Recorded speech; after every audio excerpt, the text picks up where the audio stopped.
Здравейте, гледате Лице в лице. Вече има контури в политиката. Днес победилата партия ГЕРБ даде пресконференция. Лидерът и Бойко Борисов каза, за кабинет ще преговарят, цитирам, Теменужка, Рая и Деница. За кабинет, на който той нямало да е премиер, но поне 3 поста трябвало да са на политическата му формация. Този на премиер, този на министър на външните работи и на Министерството на отбраната. А първият ми гост днес е Николай Марков, Величие. Здравейте! Здравейте! Ето вече първата политическа формация покани за разговори останалите политически формации в парламента. Ще приемете ли поканата? Изслушване ще приемем, разбира се, но ние дойдохме на политическата сцена, за да осветим начина, по който функционира държавата. Никъде в законово не е уредено, нито в Конституцията, нито в другата законова уредба не е уредено контактьорска група. Примерно, аз нямам яснота какво е това. Ами вие като лидер на партията ще отидете с Теменужка Петкова, с Рая Назаряни и така да си говорите. Има закони, Конституция и закони. Там е уредено кой говори. Политическите лидери взимат решения. Говорят си и така нататък. Това, че господин Борисов е въвел някакви контактьорски групи, това си вътрешни решения. Тяхната партия не съответства на буквата на закона. Ето, закони в Конституцията няма написано кой да се срещне с кого. Политическите лидери са тези, които си говорят. Това е прието, така е прието, но никъде не е записано, господин Всичко Марков. останало... Сега, правилно ли ви разбрах? Ако Борисов ме покани на разговор, като лидер на партия Величи, ще заговорите с Борисов? Ще го изслушам, да. Какви намерения има. Но с дамите от ГЕРБ няма да говорите. Не го разбирам този контактьорски състав. Извинявайте, може би, защото нямам опит. Смятам, че трябва да си говорим с лидерите. Добре, ще го изслушате и той каза евроатлантическо експертно правителство. Не знам, също и експертно правителство не съществува в нашата законодателна уредба. Не съществуват и до изглобка не съществува, не коалиция не съществува. Това са термини, които са въведени адхок и аз смятам, че това много изкривява политическото говорене и въобще вкарва в заблудък българските граждани. Има си уредена форма и тя се казва коалиционна. Добре, ако предложи добра коалиционна формула Борисов и тя отговаря на вашите възгледи политически, социални, ще се присъедините ли към такава коалиция? Ами, вижте, все едно аз да ви питам, вие ще се омъжите ли за човек, когато не познавате?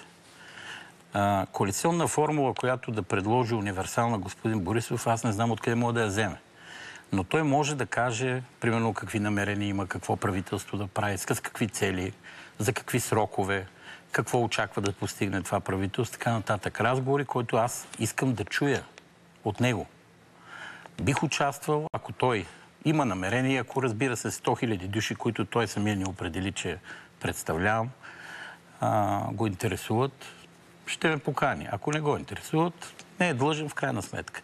Аз мятам, че и сега си има уредена формула, по която да се управлява държавата. Уредена формула, какво означава това? Ами мисля, че ГЕРБ, ДПС и ИТН, ние го обявихме още преди 2 месеца, че той е готова работата.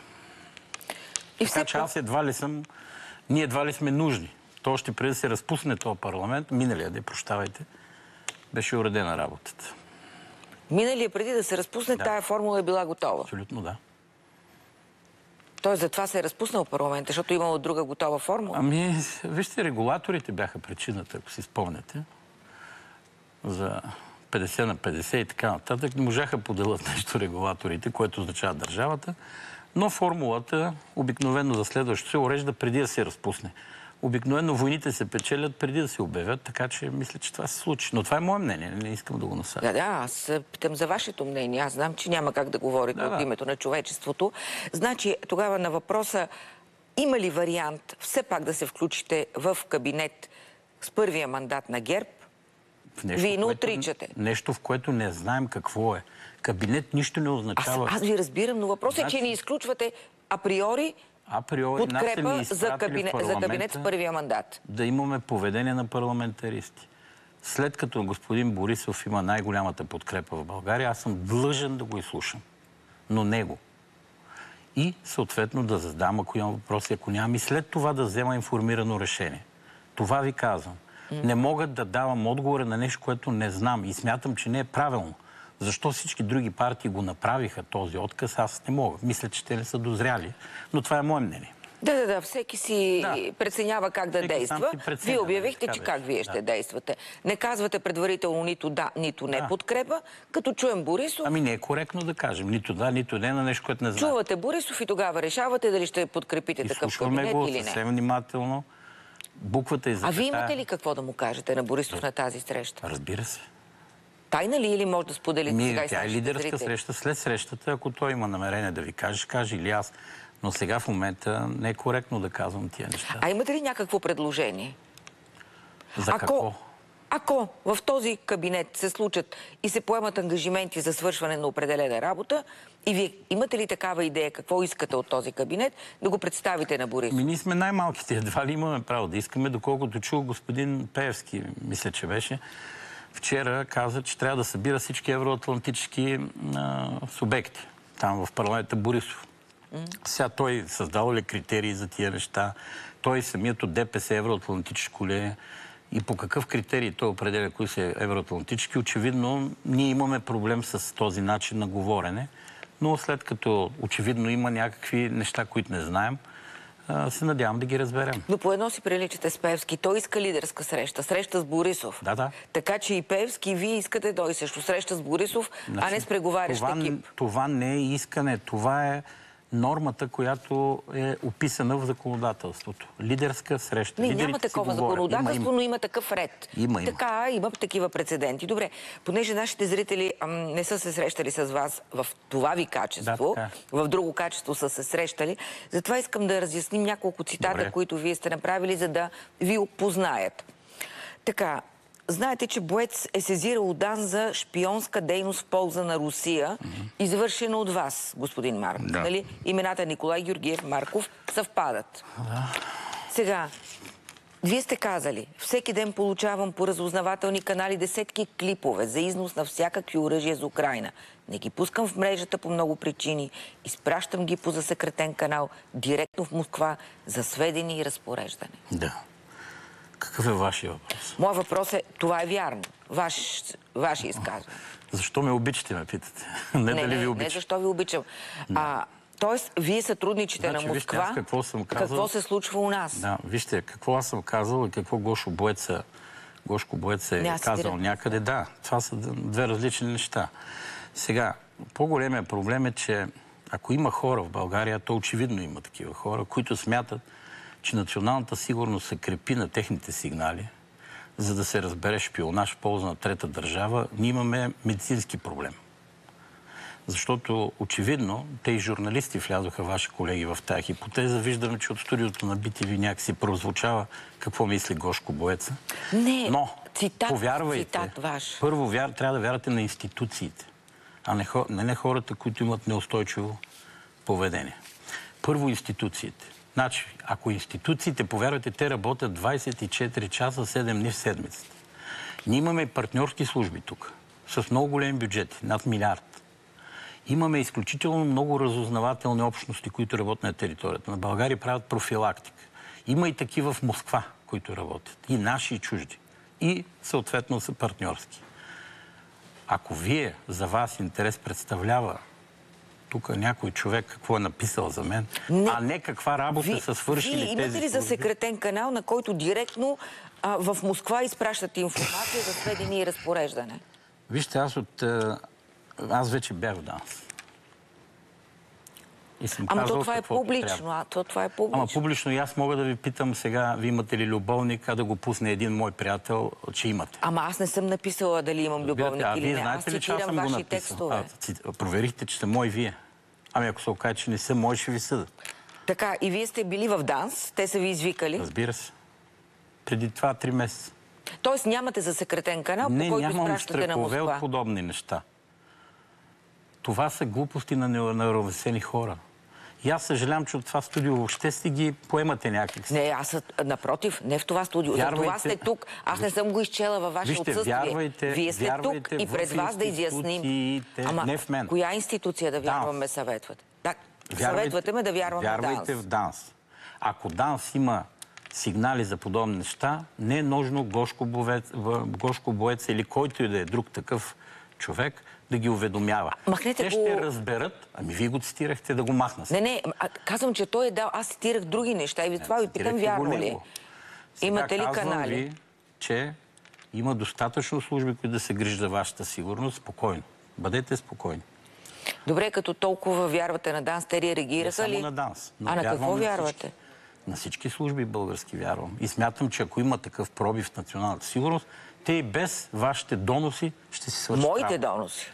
Ами и подобно, щом ги четете, ставате част от тях. Имаше време, в което не вярвахте на нашите служби. Помните ли, като ми гостувахте, когато говорехте какво се случва в НСО? Тогава не бяхме член на НАТО и на ЕС. Той сега НАТО и ЕС направиха нашите служби доста добри. Профилактика беше направена. Вие явно не знаете каква трансформация беше извършена и какво се случва в нашите служби след приемането ни в НАТО. Тоест всичко ни е идеално. Нямаме нужда от реформи. В службите трябва да им вярваме. Те работят чудесно. След така ли? като партньорите, нашите, евроатлантически, вярват на България като държава, нямаме причина вие да се съмнявате в това. Иначе някаква параноя. Вие искате да отнемете критичното ми мислене и съмненията ми за някоя работа. Но казвам ви, ами обърнете се към ДАНС тогава. Питайте ги тях, аз официален съм. Що питате мен? Добре, а вие нали сте ги сигнализирали за заплахата срещу вас, която сте получили? Вижте, аз си решавам въпросите. Не се грижете за мен. Не, ма те са публично. Вие ги обявявате публично. Аз не ви питам за нищо тайно, за личния ви живот, за неща, които се случват зад завесата. Питам ви за неща, които са публични. Вижте, и това е редно един политик да бъде питан за публични неща. Сега съм в качеството на политик пред вас. Питайте ме нещо политическо. Оставете ги тия глупости. Нещо политическо, ако имате към мен, питайте. Разбира се, че имам политическо към вас. Слушам. Например, разбрах, и вие сега вероятно ще потвърдите, че трябва да останем в Евросъюза и в НАТО. Да, разбира се. Ние не отричаме това, че ние сме точно обратното на Възраждане. Ние не смятаме, че трябва да излизаме от ТЕС и НАТО веднага или дори чрез референдум. А някога? Казате веднага. Ако ние имаме предпоставките и ако се създадат условия България да бъде силна страна, която може да се защити сама, примерно дали ще е военно-техническо, дали икономически или по друг начин, може да разсъждаваме в някакви хипотези и предпоставки. Но до тогава аз смятам, че се създава опасност за националната сигурност.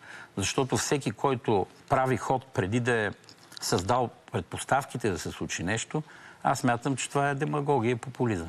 Да, а стана ми интересно наистина това, което казахте, че откакто сме членове на НАТО и ЕС и службите не работят добре. Сетих се за нашите предишни разговори преди години, в които разказвахте за страховити неща в НСО. Тоест казвате сега и в НСО всичко би трябвало да е наред. Ами тя е специална служба, няма причина да не е наред. Малко се прострелва, доколкото разбрах. Чудя се тогава какво и пречеше да бъде наред? Липсвахте ни НАТО. Не сте наясно с синхронизацията на... Обяснете. Ами това е интеграцията в една обща разузнавателна общност е сложен процес. Аз трябва тук да ви... Това са като лекции в университета да ви чета. Значи това са сложни неща. Значи НСО и някаква форма на разузнавателна служба. Всички имат така дейност. Дори полицията има разузнавателна дейност. Нормално, виж, що се плашите от това. От коя? Аз от НСО не се плаша, никога не съм имала нищо общо с НСО. Освен прехвърчащите коли от време на време покрай Всички служби функционират в пълен синхрон с евроатлантическите ни партньори. Това ви казвам. Разбрах. И т.е. трябва да им вярваме, трябва да очакваме техни резултатите от това, което... Пред Гошко Боеца трябва да вярвате на тях, според мен така е. Да, въпрос на избор е човек. Трябва да вярате лично, но няма значение. Това е вашето мнение. Лично усещане. Да. Нали искаме да издигаме държавата на висота?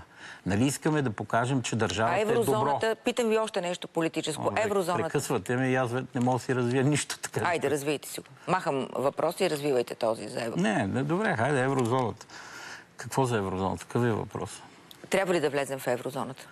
Значи, според нас и нашата организация е поела отговорност да запази по възможност българския лев, заради възможност да реализираме през това нещо стратегически инфраструктурни проекти на България.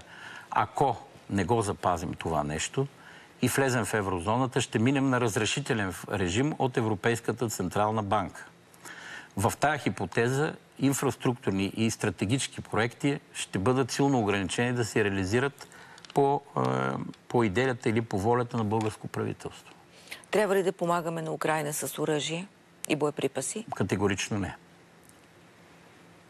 И вие ще работите за това в парламента? Аз няма да работя, защото ние сме най-малката група. От нас нищо няма да зависи, за да работи или не работи.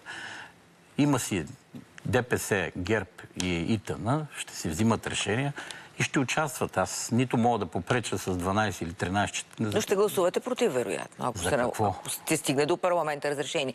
Ние не знаем какво ще правят. Вие знаете ли какво са решили да правят? Обичайно има някакви, има въпроси, има Нека да го законопроекти. кажат, може да са предприели друг тип политика. Знаем ли сега какво ще Разбрах предложат? и сега финален въпрос. Да. Кажете, разбрах, че НАП ще проверява фирми на господин Проверени Михайлова. са вече. Толкова бързо? Те не са излизали оттам. Допреди 2 месеца пак бяха. 1 месец стояха. Но сега каза Спецов. Вижте, Спецов, да си кажа, той е нормално да си извърши. Има сигнал, извършва си проверка, като за всички хора. Аз ви казах и преди това, и срещу вас, аз сега да подам сигнал, утре Спецов ще дойде у вас. Нормално е да си свърши работата човека, но неговата основна роля е да събира пари за държавата, а не да рекетират фирми и да се прекъсват възможността фирмите да се развиват и да плащат данък. Понеже господин Михайлов каза, че може да закрие фирмите си. Затова питам как е завършила тази много проверка. фирми. Само Тя продължава ли в момента тази проверка? Да, продължават. Не една фирма. Те са над 70. И ги проверяват в момента? Проверяват ги за пореден път. То не е спирала проверката от година. Сега какво проверяват? Нещо по сигнал, което са им дали сигнал, това проверяват. Благодаря. И аз благодаря. За този разговор.